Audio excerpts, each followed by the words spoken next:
नमस्कार, मुकाबला देख रहे हैं आप। आपके साथ मैं हूं प्राची पाराशर। आज 2022 का आखिरी दिन है, कल से 2023 शुरू हो जाएगा। राहुल गांधी ने आज 40 मिनट प्रेस कॉन्फ्रेंस करके नए साल के अपना रेजोल्यूशन को बता दिया। अपनी टी शर्ट पर भी बोले, अपनी पॉलिसी और प्लान की भी बात की। उन्होंने बस एक ही सवाल का जवाब नहीं दिया कि विपक्ष के पीएम कैंडिडेट बनेंगे या नहीं। राहुल तो कुछ नहीं बोल रहे हैं, लेकिन उनकी पार्टी के नेता लगातार यही रट लगाए हुए हैं। राहुल अपने बारे में तो नहीं बोल रहे, लेकिन दूसरी पार्टियों को हैसियत जरूर बताए जा रहे हैं। राहुल ने कहा कि सारे विपक्षी नफरत के खिलाफ हैं, लेकिन वो क्षेत्रीय दल हैं। अभी भी मायावती और अखिलेश का राहुल गांधी को इंतजार है। राहुल कह रहे हैं कि वो अखिलेश और मायावती को भी अपने जैसा मानते हैं, लेकिन वो राहुल को बीजेपी का मानते हैं। इसलिए राहुल की कोशिश ये है कि मायावती और अखिलेश भी उन्हें अपना माने। आइए आपको सुनाते हैं उन्होंने विपक्ष को लेकर, खासकर मायावती और अखिलेश को लेकर आज क्या कहा। रही बात विपक्ष की, मैं जानता हूं कि विपक्ष के नेता सारे के सारे हमारे साथ खड़े हैं, और वो वो क्लियरली हमें मालूम है। बट आज के हिंदुस्तान में कंपल्शंस भी होते हैं, पॉलिटिकल कंपल्शंस होते हैं, दूसरे कंपल्शंस होते हैं। तो मैं उस पर कमेंट नहीं करना चाहता हूं कि क्यों आ रहे हैं, क्यों नहीं आ रहा है, कौन आ रहा है, कौन नहीं आ रहा।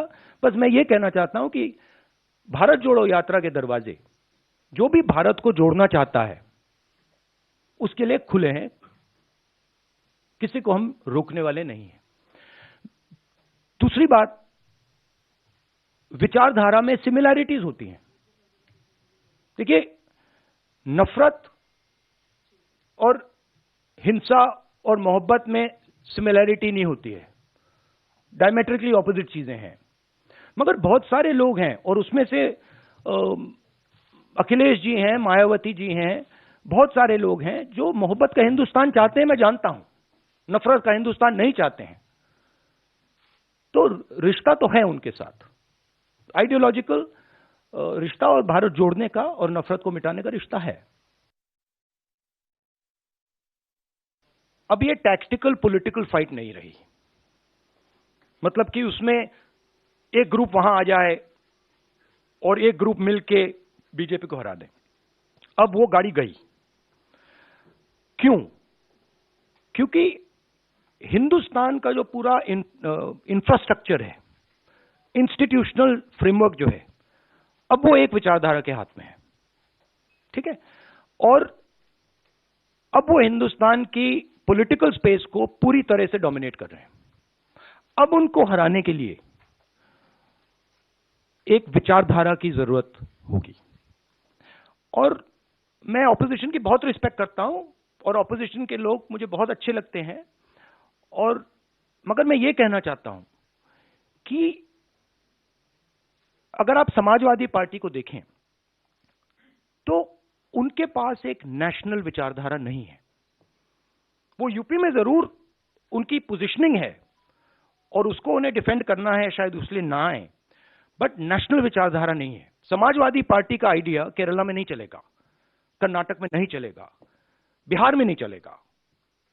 ठीक है? तो एक सेंट्रल आइडियोलॉजिकल फ्रेमवर्क स्ट्रक्चर की जरूरत है, वो कांग्रेस पार्टी ही दे सकती है, और वो हमारा रोल है। मगर हमारा रोल ये भी है कि जो ऑपोजिशन के लोग हैं वो कंफर्टेबल फील करें और उनकी रिस्पेक्ट हो, म्यूचुअल रिस्पेक्ट, मतलब वो भी हमारी करें, हम भी उनके करें। तो आपने सुना राहुल गांधी ने किस तरीके से विपक्षी एकता को लेकर बात की है, लेकिन इसमें वो ये भी बता रहे हैं कि समाजवादी पार्टी और बसपा आखिर कहां तक सीमित हैं। तो क्या ऑफिशियली तौर पर ये मान लिया जाए कि कांग्रेस ने तय कर लिया है माई वे और फ्लाई वे? या तो विपक्षी एकता के पक्षियों को राहुल गांधी के पीछे उड़ना होगा, या फिर वो अपना अलग आसमान चुन लें। आज मुकाबला में इसी पर करेंगे चर्चा। हमारा सवाल है, क्या भारत जोड़ो का यही टारगेट था कि राहुल पीएम कैंडिडेट बन जाएं? और अगर ऐसा हो भी जाता है तो क्या 2024 की लड़ाई मोदी के लिए केक वॉक हो जाएगी? क्योंकि बीजेपी भी तो यही चाहती है कि मुकाबला राहुल वर्सेस मोदी का हो? इन्हीं सवालों के जवाब तलाशने की कोशिश करेंगे। हमारे साथ खास मेहमान जुड़ गए हैं। शहजाद पूनावाला, प्रवक्ता बीजेपी, अभय दुबे, प्रवक्ता कांग्रेस, नाहिद लारी खान, प्रवक्ता समाजवादी पार्टी, जेडीयू से राजीव रंजन भी हमारे साथ जुड़ेंगे और अनंत विजय सीनियर जर्नलिस्ट भी हमारे साथ होंगे। आप सभी का बहुत बहुत स्वागत है।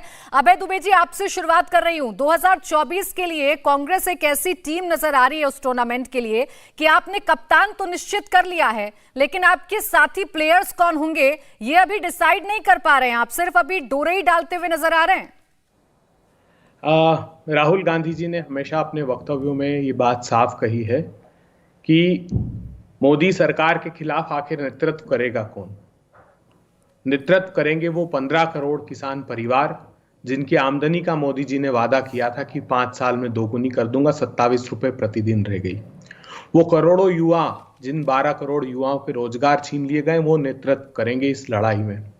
वो 10 करोड़ आदिवासी परिवार जिनको जल, जंगल और जमीन का अधिकार कांग्रेस पार्टी ने दिया था, जिसे लगातार मोदी सरकार ने नकारा है, वो नेतृत्व करेंगे।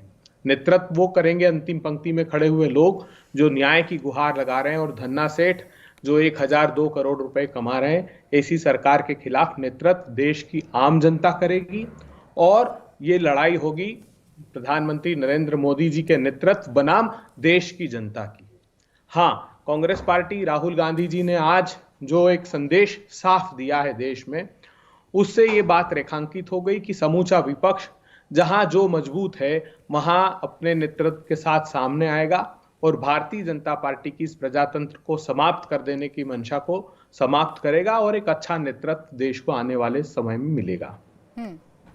चेहरे की भी तो जरूरत है ना अभय दुबे जी। आपने कहा कि मोदी वर्सेस जो देश की जनता है उसका चुनाव होगा, लेकिन देश की जनता को एक चेहरा भी तो चाहिए और वो चेहरा राहुल गांधी होंगे, ये तो कांग्रेस के तमाम नेता कह रहे हैं। लेकिन आपके साथी कौन होंगे ये तो बता दीजिए। कितने सफल हो पा रहे हैं उन साथियों को अपनी तरफ लाने में, ये भी बता दीजिए।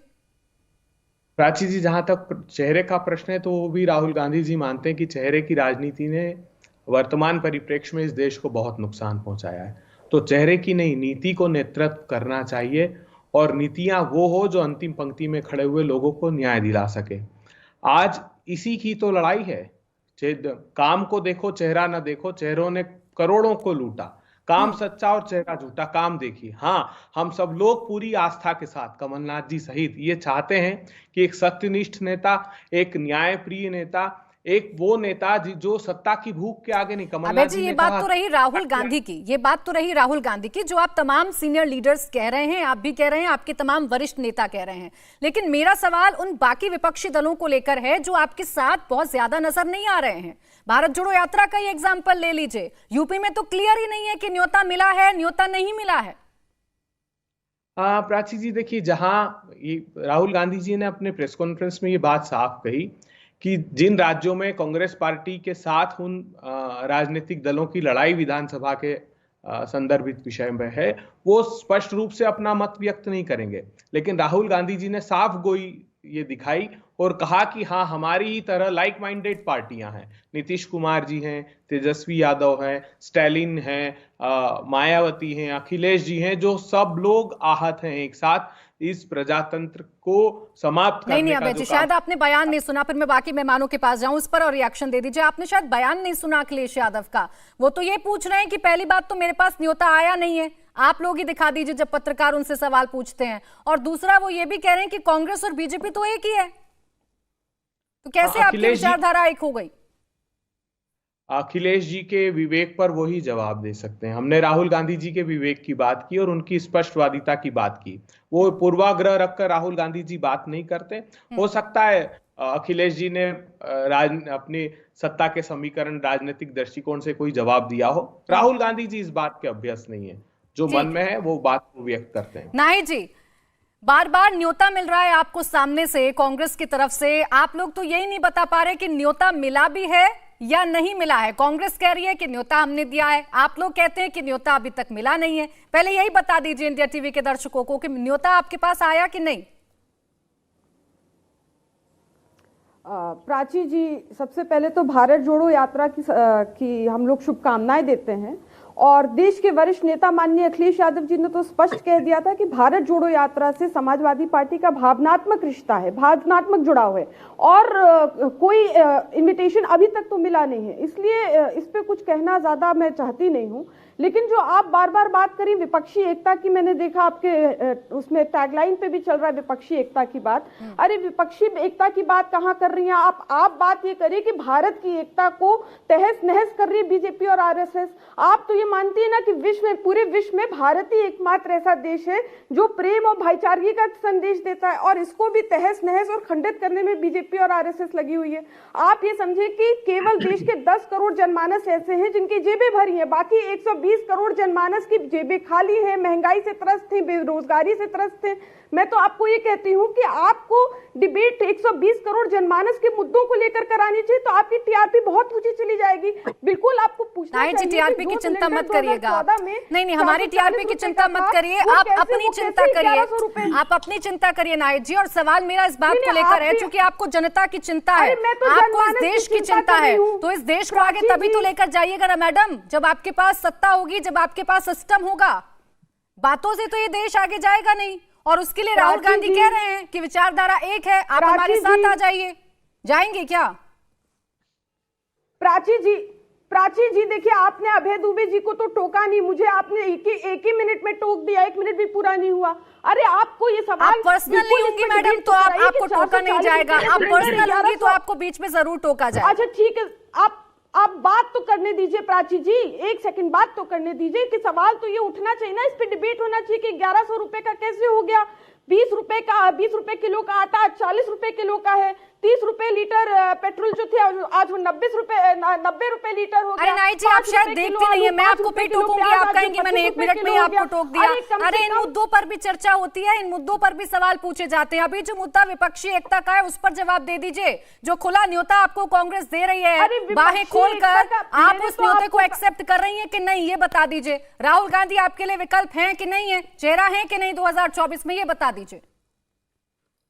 देखिए 2024 का जब समय आएगा तो सारी चीजें सबके सामने क्लियर हो जाएंगी। मैं तो आपसे कह रही हूँ कि 120 करोड़ जनमानस के मुद्दों पर बहस होनी चाहिए। बेरोजगारी चरम पर है, भ्रष्टाचार चरम पर है, महंगाई चरम पर है। कम से कम जो बीजेपी सरकार को इतना तो कर देना चाहिए कि गरीब इंसान जो है आलू रोटी और नमक खा सके। आलू प्याज का दाम भी ऊंचा है, आटे का दाम भी ऊंचाई पे है, अब भ्रष्टाचार ऊंचाई पर है। अरे उत्तर प्रदेश में तो ये आलम है कि जीएसटी के नाम पर व्यापारियों को उत्पीड़न किया जा रहा है। इसे सिंपल कर देते हैं, इसे सिंपल कर देते हैं, फिर शहजाद से इस पर जवाब लेंगे हम। इस पर शहजाद जी से जवाब लेंगे, लेकिन इसे सिंपल कर देते हैं। आपको इस देश की चिंता है, आपको उत्तर प्रदेश की चिंता है। अरे रुकिए, तो आप तो ना तय करेंगी कौन क्या जवाब देगा। 1 मिनट सुनिए। आपको इस देश की चिंता है, आपको चिंता इस बात की है कि उत्तर प्रदेश में और पूरे देश में महंगाई बढ़ गई है। अब इसे खत्म करने के लिए आप लोगों को क्या करना होगा? बीजेपी को सत्ता से उखाड़ना होगा ना, तभी तो ये खत्म हो पाएगी। यही तो आप लोग कहते हैं कि इस बार इस सरकार को रिपीट नहीं होने देंगे, तो उसके लिए आपकी क्या तैयारी है, यही तो पूछ रही हूँ। देखिए प्राची जी, आपकी और हमारी चिंता एक बराबर है। आप भी चिंता यही कर रही है कि कैसे देश के लोकतंत्र और संविधान को बचाना है, और हमारी भी चिंता यही है कि कैसे देश के लोकतंत्र और संविधान को बचाना है। जनमानस भी इस चीज को समझ रही है कि बीजेपी और आरएसएस मिलकर देश के चिंता है, लेकिन इस चिंता का निवारण कैसे होगा ये आप मुझे नहीं बता रही है मैडम। सिर्फ आप रोग बता देंगी और दवाई नहीं देंगी, तो कैसे फिर पेशेंट का भला हो पाएगा? अरे कैसे फिर पेशेंट का भला हो पाएगा? नाई जी, ये तो समझ लीजिए। शहजाद पूनावाला जी। अरे प्राची जी हिमाचल प्रदेश में गोली मारो का नारा देने वाले मंत्री और उनके पिताजी और राष्ट्रीय अध्यक्ष, बीजेपी के राष्ट्रीय अध्यक्ष की बुरी हार। ठीक है मैडम, आ गई आपकी बात, मैं समझ गई। आपको इस देश की चिंता है, लेकिन देश के हालात कैसे सुधरेंगे ये आप 2024 में तय कर पाएंगे। चलिए ठीक है। शहजाद पूनावाला जी, आपने इस देश को इतना खराब कर दिया। अब 1 सेकंड नाई जी, आपकी बात आ गई, आपकी बारी खत्म हो गई। अब मैं दूसरे मेहमान पर जा रही हूँ। थोड़ा सा चुप रहिए, थोड़ा सा पेशेंस रखिए और सुनने की आदत डाल लीजिए। एक बार सुनने की आदत डाल लीजिए। आपके सवाल थे, तीखे सवाल थे बीजेपी से, मुझे वो सवाल के जवाब जानने दीजिए। आपने इस देश की हालत ऐसे कर दी है कि पूरा विपक्ष एकजुट होकर ये सोच रहा है कि ये तो नफरत का बाजार है जिसमें राहुल गांधी मोहब्बत की दुकान खोल रहे हैं। देखिए, साल के आखिरी दिन पर राहुल गांधी का अद्भुत ज्ञान आज भी सुनने मिला, और उसमें तो कंबल की कंपनियों को और स्वेटर की कंपनियों को बड़ा हरकंप महसूस हो रहा है कि ठंड होती नहीं है, सर्दी होती नहीं है, सर्दी केवल उससे आप डरते हैं तब आप स्वेटर पहनते हैं। तो आज ये ज्ञान भी सुनने मिला है। परंतु देखिए, मैं कुछ पंक्तियां लिख कर आया हूं कमलनाथ जी के बयान के आधार पर। कांग्रेस के ख्वाब को कोई हकीकत से ना जोड़ो। अभय जी सुनिए कान खोल के। कांग्रेस के ख्वाब को कोई हकीकत से ना जोड़ो, भ्रम के आईने को इस पत्थर से ना तोड़ो। जिसे कहते थे इन्होंने, जिसे कहा था इन्होंने तपस्या, दरअसल थी यात्राएं सत्ता जोड़ो। चले थे टी शर्ट पहने यात्री भारत जोड़ने, पहले विपक्ष को और कम से कम अपनी टूटी फूटी कांग्रेस को तो जोड़ो। देखिए, कांग्रेस तो हर जगह टूट रही है। 52 लोग बलिया डिस्ट्रिक्ट से रेजिग्नेशन देकर चले हैं। तेलंगाना में टूट रही है, दिल्ली में टूट रही है, कर्नाटका में कांग्रेस बनाम कांग्रेस है, राजस्थान में तो देखा ही है पायलट वर्सेस गहलोत। तो कांग्रेस को जो जोड़ नहीं पाए, अब विपक्ष को जोड़ लो। कम से कम कमलनाथ जी ने एक दो बातें सच कही है। उन्होंने पहली बात ये सच कही है कि ये यात्रा दरअसल सत्ता प्राप्ति के लिए एक हथियार था, कि सत्ता प्राप्ति इसका मकसद था। दूसरी बात उन्होंने ये सच कही है कि ये पद यात्रा नहीं, ये पदों के लिए यात्रा है, राहुल गांधी के रिलॉन्च की यात्रा है। अब देखिए, नाहिद जी ने बड़ी बड़ी बातें की, उन्होंने वैचारिक स्तर पर कुछ बातें रखी, बीजेपी को बहुत गालियां दी, पर उनके नेता ने कहा है कि कांग्रेस और बीजेपी दोनों एक समान है। ये अखिलेश यादव जी का बयान है कि कांग्रेस बीजेपी एक समान है। मतलब कि जो भी आरोप बीजेपी पर नाहिद जी लगा रही थी, वही आरोप कांग्रेस पर भी लगते हैं। अब कांग्रेस पार्टी इसका जवाब दे। देखिए, हमने देखा है 2018 में भी ये एक्सपेरिमेंट हुआ, सभी लोग हाथ पकड़कर एक साथ आए थे कुमार स्वामी की स्वेरिंग इन में। उसके बाद क्या हुआ? एक साथ नहीं आ पाए। 2019 में तो एसपी बीएसपी साथ में लड़े थे, उसका क्या हुआ? उसके बाद भी हमने देखा है, अब ये देवेगौड़ा जी और आईके गुजराल का दौर हट चुका है। ये दौर अब ऐसा है जहां पर स्पष्ट बहुमत और स्पष्ट सरकार को लोग चुनकर लाते हैं। और वो क्यों लाते हैं? क्योंकि एक तरफ मोदी जी है जो विजन और मिशन लेकर चले हैं, और दूसरी तरफ कौन है? ये विपक्ष के लोग हैं जिनके पास केवल कमीशन है, केवल डिवीजन है और केवल टेलीविजन है और केवल हेट फॉर मोदी का विजन है। इनके पास और कोई समानता नहीं है। मैं इनसे पूछना चाहता हूं, अब समाजवादी पार्टी के अखिलेश यादव जी का बयान है, सपा कहती है कांग्रेस बीजेपी से एक समान है। अब बीजेपी के साथ कभी सपा जाएगी नहीं, बीजेपी भी सपा के साथ नहीं जाएगी। क्या सपा के लोग कह सकते हैं कि हम कांग्रेस के साथ कभी हाथ नहीं मिलाएंगे? आज ये स्पष्टीकरण दे देना चाहिए नायब जी को। लेकिन शहजाद जी, तमाम पॉलिटिकल एनालिस्ट तो ये भी कहते हैं ना कि आप लोग तो चाहते हैं कि 2024 की लड़ाई मोदी वर्सेस राहुल हो जाए, इसमें सबसे ज्यादा फायदा आप लोगों को ही होता है। भाई, आज बयान कमलनाथ जी ने दिया ना, उन्होंने ये नहीं कहा कि कांग्रेस के नेता है, वो कांग्रेस के प्रधानमंत्री के दावेदार है। उन्होंने तो ये कह दिया कि विपक्ष के प्रधानमंत्री के दावेदार 2024 के लिए राहुल गांधी है। ये बयान तो हमने नहीं दिलवाया, कांग्रेस के नेता ने दिया है। तो अब, और केवल उन्होंने नहीं दिया है, पवन खेड़ा जो कॉलीग है अभय जी के, उन्होंने भी कहा है 2024 में प्रधानमंत्री पद के दावेदार राहुल गांधी होंगे। तो दो बातें तो उसमें से निकल कर आई। एक बात ये निकल कर आई कि देखिए, जो भी ख्वाब देख रहे हैं ये लोग, ये ऑपोजिशन में कौन चेहरा होगा उसी का ख्वाब देख रहे हैं 2024 में। मतलब जनता जो है वो फिर से एक बार प्रधानमंत्री मोदी जी को ही आगे करने वाली है और चुनकर लाने वाली है। और दूसरी बात यह है कि अब पूछ लीजिए, एनसीपी से पूछिए, तृणमूल कांग्रेस से पूछिए, समाजवादी पार्टी से पूछिए, बीएसपी से पूछिए, टीआरएस से पूछिए कि क्या राहुल मंजूर है। हमें तो क्या पता, हमें तो 50% वोट लेना है जनता का। ठीक है, जेडीयू अब उनसे पूछे कि उनको मान्य है कि नहीं है। राजीव रंजन जी, ये जो प्रोजेक्शन हो रहा है, अब जो राहुल गांधी का नाम निकलकर सामने आ रहा है, 2024 में पीएम की उम्मीदवारी के लिए राहुल गांधी के नाम का प्रोजेक्शन होने लगा, जेडीयू का क्या स्टैंड है? आपको मंजूर है राहुल गांधी? देखिए, मैं आपके सवाल का दो हिस्सों में जवाब दूंगा। पहले, भारतीय जनता पार्टी के प्रवक्ता ने जो कुछ कहा कि विपक्षी एकता तो संभव ही नहीं है। देखिए, बिहार ने इसकी शुरुआत कर दी। 7 दल एक साथ मिलकर नीतीश कुमार जी के नेतृत्व में आए हैं। बिहार की सरकार अच्छे तरीके से अपना काम कर रही है। नीतीश कुमार जी विपक्षी एकता की कोशिशें लगातार कर रहे हैं और आज उनका बयान इस मायने में बेहद महत्वपूर्ण है कि कमलनाथ जी के बयान के बाद उन्होंने कहा कि राहुल गांधी जी के नाम में तो कोई बुराई है नहीं और हम लोग मिलकर साथ काम करने के लिए तैयार हैं। सवाल यह है कि अभी तो चुनाव में काफी वक्त है। विपक्षी एकता की जो कोशिशें हैं, थोड़ी असहमतियां कहीं से आएंगी, कहीं अपने अपने तरीके के सवाल उठेंगे और ये अक्सर होता है। एक बड़े लचीले गठबंधन का निर्माण जब भी होगा तो कई स्थानों पर सबके अपने स्टेक्स हैं, वो अपने तरीके से उन चीजों को रखेंगे। लेकिन समय की मांग है, महंगाई, बेरोजगारी, इन सवालों को बार बार मैं नहीं दोहराऊंगा। लोगों की कठिनाइयां बेहद बड़ी है और उसका कहीं ना कहीं इस बार के मैंडेट से संदेश बिल्कुल साफ है कि गुजरात के बाहर भारतीय जनता पार्टी पूरे देश में कमजोर हुई है, और इसीलिए ये माकूल समय है हिंदुस्तान के सभी राजनीतिक दलों अपने सैद्धांतिक और जो भी उनके आग्रह हैं उनको एक तरफ किनारे करके अभी जो फौरी चुनौती है, जो भारतीय जनता पार्टी का राजनीतिक साम्राज्यवाद है जी, उससे देश को मुक्ति दिलाना। जिस तरह से कुछ खास घरानों का हिंदुस्तान की अर्थव्यवस्था पर प्रभाव बढ़ा है, भले ही कुछ बिलियनर्स बढ़े, उनकी संख्या बढ़ी हो, आम लोगों की कठिनाइयां बेहद बढ़ी है, और ये सभी यानी आप भी मान रहे हैं कि विपक्षी एकता बहुत जरूरी है राजीव रंजन जी, इसलिए बीच में आपको टोक रही हूं क्योंकि एक क्लैरिफिकेशन बहुत ज्यादा जरूरी है। आप मुझे बताइए 24 में मोदी के मुकाबले नीतीश या राहुल, क्योंकि आपके भी तो तमाम कार्यकर्ता हैं और एक बहुत बड़ा ऐसा जनादेश है, जनाधार है जो नीतीश कुमार को पीएम देखना चाहता है। बिहार की ऐसी बहुत बड़ी संख्या है लोगों की जो नीतीश कुमार को प्रधानमंत्री देखना चाहते हैं। तो अगर आपसे मैं पूछूं कि नीतीश या राहुल, तो आप क्लियर कट जवाब दे पाएंगे कि हाँ हम तो राहुल गांधी के साथ हैं, हम तो उन्हीं के साथ जाएंगे अगर विपक्षी एकता होती है तो? देखिए, हर सवाल वस्तुनिष्ठ हो नहीं सकता है और उसका जवाब भी उसी तरीके से वस्तुनिष्ठ नहीं। इतनी बात है, नीतीश कुमार जी ने इतनी बार दोहराया है वो प्रधानमंत्री पद के उम्मीदवार नहीं है। हमारी पार्टी ने अपने पॉलिटिकल रिजोल्यूशन में इस बात को दोहराया। वो तो राहुल गांधी भी कहते हैं। और विपक्षी एकता की कोशिशों को लेकर आज का उनका बयान बेहद महत्वपूर्ण है कि उन्हें तो राहुल गांधी में कोई बुराई नहीं दिखती है, मिलकर काम करने के लिए वो तैयार है। नहीं, मिलकर काम करेंगे या उनके चेहरे को आगे लेकर जाएंगे? मुझे ये आप थोड़ा सा क्लैरिफाई कर दीजिए सीधा इंडिया टीवी के दर्शकों को कि आप मिलकर काम करेंगे, साथ देंगे, या उनके चेहरे को पीएम के तौर पर प्रोजेक्ट करेंगे उम्मीदवार के तौर पर?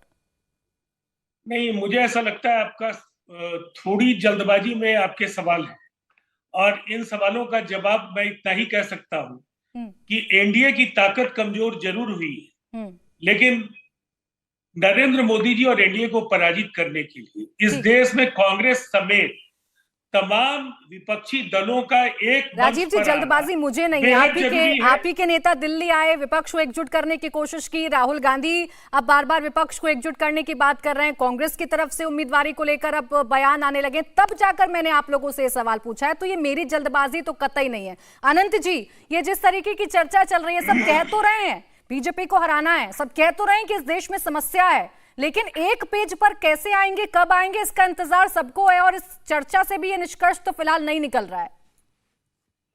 प्राची जी, देखिए, एक चीज जो अभय दुबे जी और राजीव रंजन जी दोनों ने मिस किया है वो मैं कहना चाहता हूं, और शायद लारी जी को वो बुरा लगे, क्योंकि राहुल जी ने वो कहा है कि समाजवादी पार्टी के पास कोई नेशनल विचारधारा नहीं।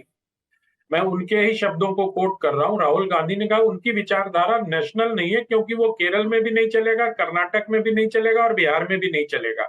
तो आज अगर राम मनोहर लोहिया जी जीवित होते तो मुझे लगता है उनको बड़ा कष्ट होता कि समाजवादी विचारधारा जो है वो सिर्फ उत्तर प्रदेश में सिमट कर रह गई है।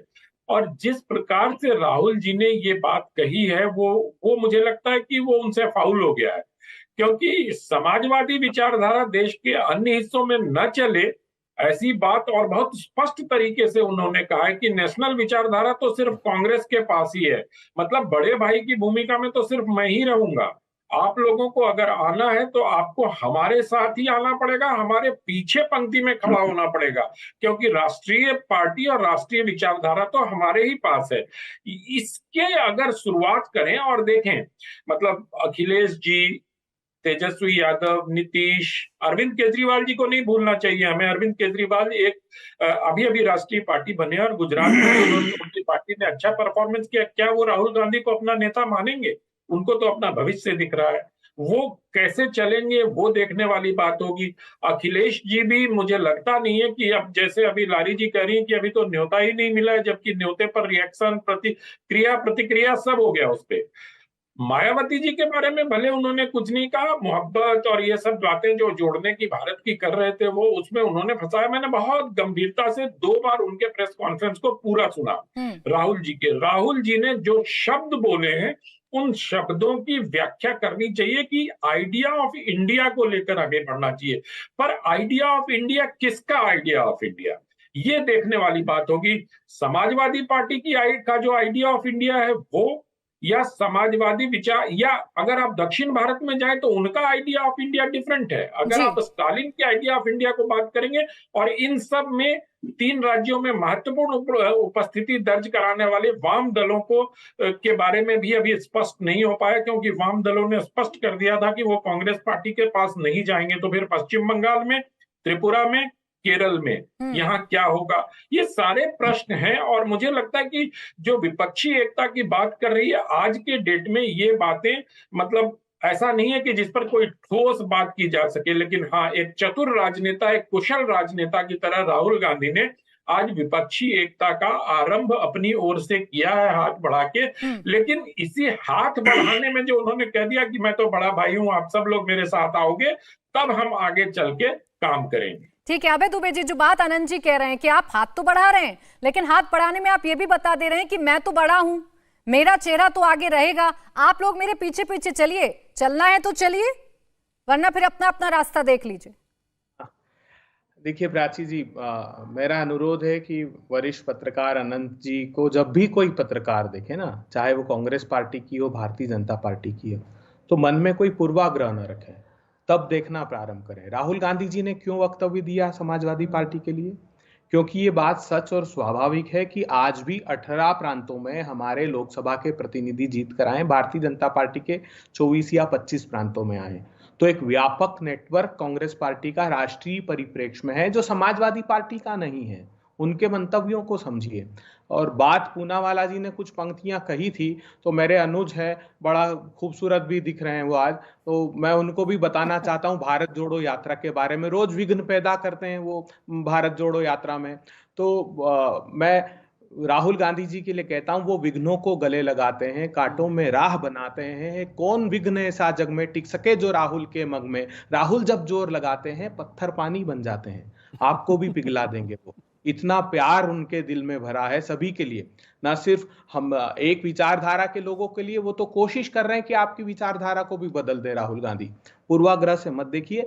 राहुल गांधी जी भारत जोड़ो यात्रा का उद्देश्य साफ लेकर निकले। मैं राजीव रंजन जी की बात से भी सहमत हूं और अपनी नाहिदा बहन की बात से भी सहमत हूं। सभी राजनीतिक दल अपने अपने प्रांतों में पूरी ताकत के साथ। नहीं तो नाहिद जी की पार्टी तो एक बात और कह रही है अभय जी, इससे क्या आप सहमत हैं कि कांग्रेस और बीजेपी एक है, हम तो साथ नहीं देंगे, इस बात से भी सहमत हैं आप? वो तो आपको बीजेपी के ही सामने समकक्ष रख रहे हैं, जिन पर आप ब्रेक बाद स्वागत है आपका, मुकाबला देख रहे हैं आप। अभय दुबे जी जो बात कह रहे थे शहजाद जी, आप उस पर कुछ काउंटर करना चाह रहे थे। उसमें सवाल मैं ये ऐड कर दूं कि आप बेशक कहते रहे कि आप कांग्रेस मुक्त भारत बनाएंगे, लेकिन आपको अपनी राजनीति करने के लिए कांग्रेस की जरूरत है, ये बात तो कम से कम मान लीजिए।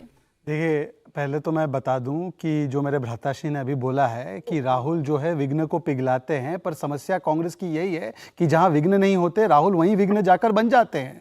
ये राहुल जो विघ्न बने हुए हैं, गांधी परिवार विघ्न बनी हुई है, उसका क्या कीजिएगा?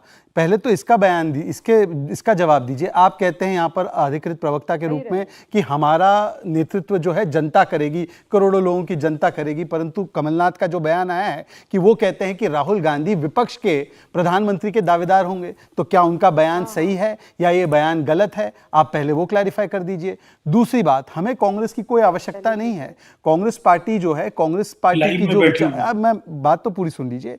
अब आप बताइए कि ये कहते हैं विपक्षी एकता, वैचारिक एकता, क्या वैचारिक एकता थी बताइए? जब वाइस प्रेसिडेंट के चुनाव हुए, मार्गरेट आल्वा को उन्होंने एक अपना कैंडिडेट के रूप में प्रस्तुत किया, तो टीएमसी जो है, जो दूसरी सबसे विपक्षी दल मानी जाती है, वो कहां थी? वो उनके साथ नहीं आई। अब कांग्रेस बता दे क्या आम आदमी पार्टी के साथ मिलकर काम करने के लिए तैयार है? इसलिए मैं कहता हूं कि ये देखिए, ये केवल और केवल आज ये जो पूरी यात्रा निकल रही है, ये दरअसल केवल राहुल गांधी के प्रोजेक्शन की यात्रा है। और इसीलिए चाहे वो अखिलेश यादव हो, चाहे वो मायावती जी हो, चाहे वो ममता बनर्जी हो, कोई जुड़ना नहीं चाहता है। और सभी लोग कहते हैं कि राहुल गांधी को नहीं, वो अपने अपने जो राजनीतिक उनके एम्बिशन है उसको पूरा करना चाहते हैं। तभी तो हम इसे केक वॉक कह रहे हैं कि बीजेपी के लिए केक वॉक है, क्योंकि आप लोग चाहते हैं। गुजरात में हमने देखा था, जब आम आदमी पार्टी का ग्राफ बढ़ा तो आपके नेताओं ने कांग्रेस का नाम लेना शुरू कर दिया। यानी आपको जरूरत तो है। अगर आपको लगता है कि ये हमारा किया धरा है, तो अभी अभय जी अधिकृत रूप से बोल दे कि 2024 के लिए राहुल गांधी प्रमुख दावेदार नहीं होंगे प्रधानमंत्री पद के लिए विपक्ष के तौर से। आज क्लैरिफाई करके इस डिबेट को समाप्त कर ले और देख लीजिए। और जहां पर भी हम जीते हैं, 5 राज्यों में जब चुनाव हुए, जहां पर कांग्रेस को तो 0 मिला, वहां पर उत्तराखंड जो है वहां पर कांग्रेस हारी है, वहां पर गोवा में कांग्रेस हारी है। कांग्रेस जीत कहां पाई है? कांग्रेस हिमाचल की बात करती है, 0.9% से वो हमसे आगे रहे। गुजरात में सुपड़ा साफ हो चुका है। लेकिन तो जीत कांग्रेस तो पार्टी जीत तो जीत है, बिल्कुल हिमाचल प्रदेश में जीत तो जीत है। हिमाचल प्रदेश में भी क्योंकि राहुल गांधी वहां नहीं गए तो इसीलिए 0.9% की बढ़त मिली उन्हें। जहां कांग्रेस पार्टी के राहुल गांधी गए वहां पर तो उनका सुपड़ा साफ हो चुका है। ठीक है, अब जी इस पर काउंटर करिए, फिर नाहिद जी के पास जा रही हूँ, छोटा सा काउंटर। ये जो तथाकथित अधिनायकवाद है ना भारतीय जनता पार्टी का, बहुत जगह परास्त हुआ है। मध्य प्रदेश, छत्तीसगढ़, राजस्थान, बिहार, दिल्ली, पंजाब, उड़ीसा, पुदुचेरी, वेस्ट बंगाल, केरला, कर्नाटका, बहुत जगह परास्त हुआ है। ये जो छद्म रूप धारण कर रखा है इन लोगों ने, जो तथाकथित, गुजरात की भी सच्चाई ये है कि 5 से 7% वोट परसेंटेज कम हुआ पिछली बार की तुलना में, और वोट डिवाइड कर दिया स्ट्रेटेजिकली आम आदमी पार्टी को लड़ाई में लाकर प्रधानमंत्री जी ने और भारतीय जनता पार्टी ने। चलिए फिर से वोट कटवा वाली बात आ जाएगी। ये बड़ी सर, ये रोज इसी पर चर्चा होती है और यही शब्द कांग्रेस की तरफ से रोज कहे जाते हैं। मैं लौटकर पीएम कैंडिडेट पर आ जाती हूँ। नाहिद जी, अभय जी ने एक बात कही थी अभी। अभय जी कह रहे हैं कि अखिलेश यादव इतने बेवफा तो नहीं है, लेकिन ये बेरुखी फिर क्यों है? अगर बेवफा नहीं है तो उत्तर प्रदेश में कि न्योता मिला है कि नहीं मिला ये क्लियर नहीं हो पा रहा। आप कह रहे हैं नहीं मिला, कांग्रेस कह रही हमने तो दिया है। प्राची जी, सबसे पहले तो मैं आप जो पॉलिटिकल एनालिस्ट बैठे हैं उनकी, वो कह रहे थे कि बिहार में भी समाजवादी नहीं है और तमाम और भी लोग कह रहे थे, तो उनको मैं ये कहना चाहती हूँ कि समाजवादी तो बिहार में भी हमारे कई एमएलए समाजवादी के कई, मैंने नहीं कहा, राहुल जी ने कहा, राहुल जी ने कहा जी हो चाहे मान्य, ये राहुल जी का वक्तव्य है। ठीक, तो उनके लिए भी मैं यही कह रही हूँ। ठीक है, उनके लिए भी मैं बता रही हूँ कि माननीय नीतीश जी और माननीय लालू जी तो मूलतः समाजवादी हैं, आज भी उनकी विचारधारा समाजवादी है और समाजवादी पार्टी के तमाम एमएलए बिहार में रहे। यहाँ तक हमारे अभी गुजरात में चुनाव हुआ तब भी हमारे एक एमएलए गुजरात में जीते, महाराष्ट्र में हमारे एमएलए, राजस्थान में हमारे एमएलए। समाजवाद तो एक विचारधारा है जिसको बढ़ाने का काम माननीय अखिलेश यादव जी कर रहे हैं और समाजवाद जो विचारधारा उसको समाप्त नहीं होने देंगे, उसको खत्म नहीं होने देंगे। जो बीजेपी की मंशा है कि समाजवाद खत्म हो जाए, ये मंशा बीजेपी की कभी भी पूरी नहीं होगी पूरे भारत में। और आप ये समझे कि समाजवाद का तो शब्द संविधान में भी लिखा है समाजवाद के बारे में। और रही बात बीजेपी की और आरएसएस की, बेसिकली समाजवादी पार्टी और माननीय अखिलेश यादव जी के नाम से ये लोग थर्राते हैं और वो इसलिए थर्राते हैं, इनको रात को भी नींद नहीं आती, इसलिए थर्राते कि अभी जो उत्तर प्रदेश में चुनाव हुआ 2022 में, तो समाजवादी पार्टी ने बीजेपी की 80 जीती हुई सीटें हमने छीन लिया, हमारा वोट परसेंटेज भी बढ़ा और हमारी सीटें भी बढ़ी। वहीं बीजेपी का वोट परसेंटेज और सीटें दोनों घटी। और अभी उपचुनावों की बात कर रही हैं क्या नाहिद जी? अगर आप 5 विधानसभा सीटें ले लीजिए और उपचुनावों की बात कर रही हैं क्या? उपचुनावों की बात कर रही हैं क्या? जी, जो जी, मैं उपचुनाव की भी बात कर रही हूँ आपसे कि जो अभी उपचुनाव हुआ, अगर आप मैनपुरी की 5 विधानसभा सीट और 2 विधानसभा सीट ले लीजिए तो टोटल 7 विधानसभा सीट में से 3 विधानसभा सीटों पर बीजेपी का। ठीक है, आप भारी पड़ रहे हैं भारतीय जनता पार्टी पर, मैंने आपकी बात मान ली नाहिद जी, लेकिन जिस बात का जिक्र विपक्षी एकता का आपने भी किया, तमाम लोग कर रहे हैं, उस विपक्षी एकता पर स्टैंड क्लियर नहीं हो पा रहा है ना। ये जो 2 लड़कों वाला स्वाद चखा था उत्तर प्रदेश में आपने, क्या ये उसका भय है, उसका डर है कि आप लोग खुलकर नहीं बता पा रहे हैं कि कांग्रेस को लेकर आपका स्टैंड क्या है? राहुल गांधी ने जो आज कहा उस पर आपका स्टैंड क्या है? नहीं, देखिए राहुल जी की अपनी विचारधारा है, वो उनके अपने विचार हैं, लेकिन उनके बातों पे मैं सिर्फ यही कहना चाहती हूँ, जो वो कह रहे थे कि नेशनल लेवल पे नहीं, उनकी बातों पे तो मैं सिर्फ इतनी टिप्पणी करना चाहती हूँ कि राहुल जी हो चाहे माननीय सोनिया गांधी जी हो, दोनों लोग उत्तर प्रदेश में लोकसभा सीट जो है समाजवादी पार्टी के समर्थन से जीतते हैं। अभी 2022 का जो विधानसभा चुनाव हुआ, 2 सीटें कांग्रेस को मिली, 2 सीटों पर कांग्रेस जीती, उसमें से 1 सीट समाजवादी पार्टी के समर्थन से जीती। तो इससे ज्यादा मैं इस पे टिप्पणी नहीं करना चाहती, लेकिन मैं आपको जो अहम बात बता रही हूँ कि बीजेपी और आरएसएस के तोते उड़े हुए समाजवादी पार्टी और माननीय अखिलेश यादव जी के नाम से। अभी जो सातों विधानसभा सीटों पे आप देख लीजिए, 3 सीटों पर बीजेपी का, ठीक है, उस पर मैं चर्चा कर लूंगी नाहिद जी, लेकिन मेरी चर्चा का आज विषय ही विपक्षी एकता है। मेरी चर्चा का विषय आज विपक्षी एकता है, यानी मैं ये क्लियर समझूं कि इस विपक्षी एकता में समाजवादी पार्टी अभी तो नहीं है। अभी जो आपकी बातें हैं, आप जिस तरीके से राहुल गांधी जी को जवाब दे रही हैं, अभय जी को मुझे नहीं लगता बहुत अच्छा लग रहा होगा। नहीं, कोई ऐसी कोई बात नहीं है। प्राची जी, आप ये समझिए कि अभी बहुत समय है, जब वक्त आएगा सब कुछ क्लियर हो जाएगा। लेकिन क्लियरली तो आपने मुझसे अभी थोड़ी देर पहले कहा था कि आप सवाल पूछेंगी, आप सवाल पूछेंगी मिस्टर पुणे वाला से कि महंगाई के ऊपर आप सवाल पूछेंगी। आपने कहा था आप बेरोजगारी के ऊपर सवाल पूछेंगी, आपने सवाल ही नहीं किया।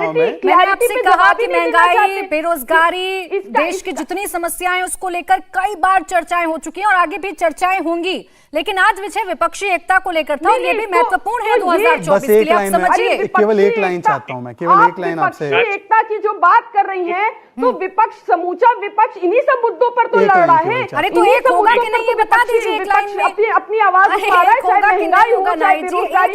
तो आज आपकी डिबेट पर थोड़ी एक हो जाएगी। अरे आज आपकी डिबेट, मुद्दों का हल क्या निकलेगा मुझे ये बता दीजिए ना। हो जाएंगी आप, अभी तो बहुत टाइम है। एक चीज बड़ी दिलचस्प है, सभी नाइक जी चीखने चिल्लाने से आखिरी दिन पर कोई बात सत्य साबित नहीं हो जाएगी। एक एक करके बात रखते हैं, मुझे केवल एक लाइन कहना है। बेरोजगारी के कारण हजारों हजार युवा, ठीक है नाइक जी, लेकिन फिर वही बात आ गई। अरे बीमारी बता रही हैं आप, रोग बता रही हैं, दवाई नहीं बता पा रही है, पेशेंट कैसे ठीक होगा।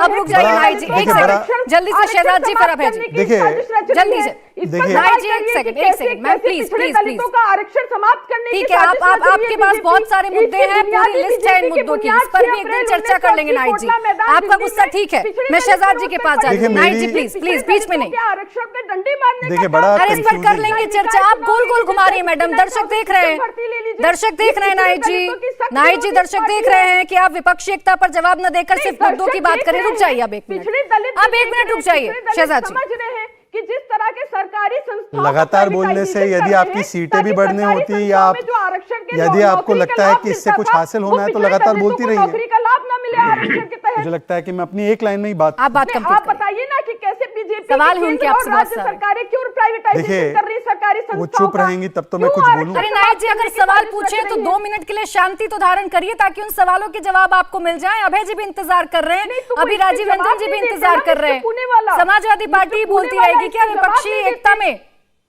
शहजाद पूनावाला जी, देखिए मैं तो केवल इतना कह रहा हूं, समाजवादी पार्टी कहती है मुद्दे बहुत सारे हैं, कांग्रेस कहती है मुद्दों की यात्रा है, फिर भी समाजवादी पार्टी कहती है भावनात्मक रूप से हम यात्रा में हैं, पर हम जाएंगे नहीं क्योंकि भाजपा और कांग्रेस एक समान है। अब मैं नाहिद जी से केवल एक स्पष्ट सवाल पूछना चाहता हूं, बाकी मुद्दों की चर्चा करनी है तो आधा घंटा इस डिबेट को एक्सटेंड कर दीजिए, बेरोजगारी पर चर्चा करते हैं।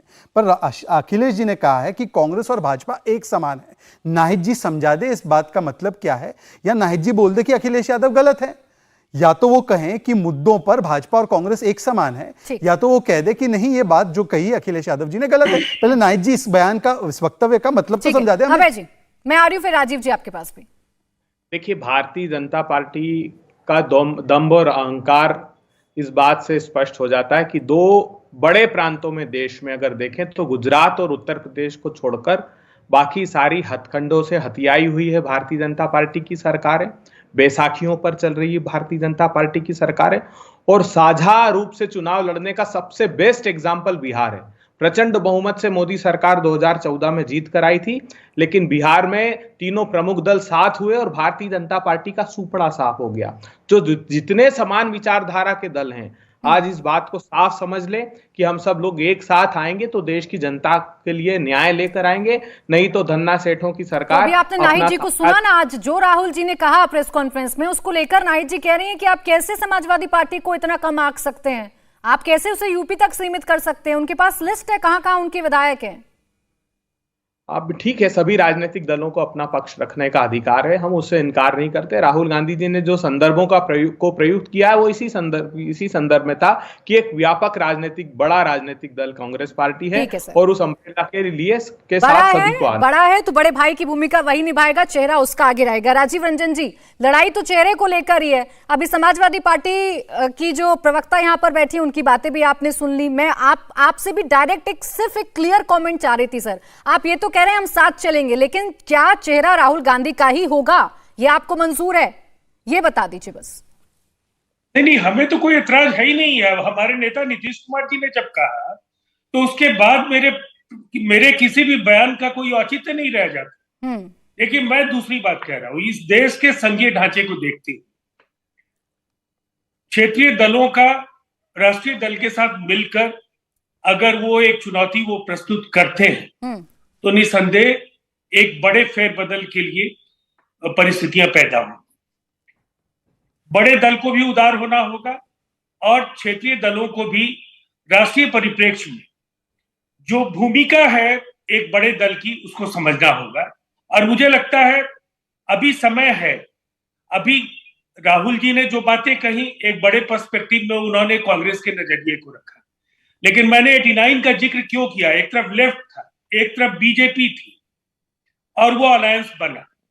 जब चुनौतियां बड़ी हो, जब देश के समक्ष अधिनायकवाद का खतरा हो, देश के समक्ष संवैधानिक संस्थाओं को समाप्त किए जाने का भय हो, न्यायपालिका के पर कतरे जा रहे हो, प्रेस की आजादी छीनी जा रही है, लोगों के लिए जिंदगी जीना मुहाल होता जा रहा, तो मुझे लगता है असामान्य परिस्थितियों में असाधारण निर्णय इस देश में समय की मांग है और इस दिशा में हिंदुस्तान के विपक्ष को आगे बढ़ना है। और मुझे लगता है कांग्रेस या समाजवादी पार्टी, जनता दल यूनाइटेड या राष्ट्रीय जनता दल, सबको बिहार से संदेश लेने की जरूरत है कि जब बिहार में राजद, जनता दल यूनाइटेड, लेफ्ट और अति वामपंथी दल और बिहार के अन्य क्षेत्रीय दल ये सब मिलकर आ सकते हैं, तो फिर से एक बार इस उसमें चेहरा नीतीश कुमार है ना, इसीलिए राजीव रंजन जी आप बैठकर ये बातें कह रहे हैं। मैंने तो यही पूछा था ना आपसे, हालांकि आप बार बार इस पर सहमति जता रहे हैं, लेकिन सवाल यही है कि वो लोग जो बार बार नीतीश कुमार के लिए कहते हैं कि उन्हें पीएम बनना है, उन्हें पीएम हम बनाना चाहते हैं, आप ही कहते हैं ना विकास पुरुष हैं, उसी विकास की दुहाई देकर बिहार के भी कुछ लोग कहते हैं कि नीतीश कुमार को पीएम बनाना है, तो क्या आप ये मान रहे हैं कि चलिए वो बात ठीक है, हम राहुल गांधी को ही पीएम बनाएंगे? मेरे बयान में आप कुछ ढूंढने की कोशिश करेंगी, आपको निराशा हाथ लगेगी।